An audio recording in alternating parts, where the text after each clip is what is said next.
Hello friends, পটল কেটে ভেজে রেখেছি।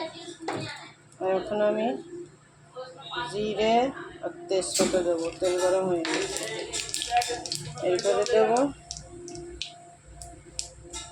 আদা। আমি দই পটল বানাবো।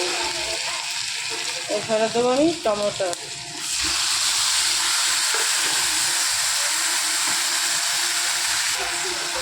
এখন দেবো নুন, সামান্য হলদি,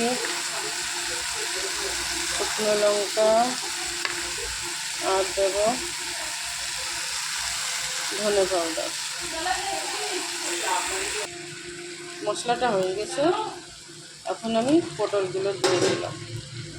দুটো আলু সিদ্ধ ছিল, ওই দুটো আমি ওর সঙ্গে দিয়ে দিলাম। দই পটল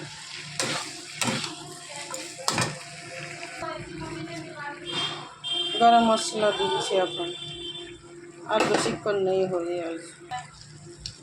এখন আমি দইটা দিয়ে দেব।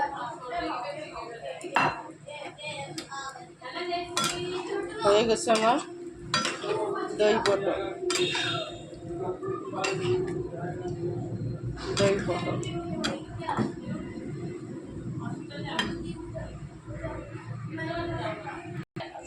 দেখো আমার দই পটল হয়ে গেছে। আরও শুকনো করতে পারো, আমি একটু ঝোলটা রেখেছি। ভাত দিয়ে খাবো তো।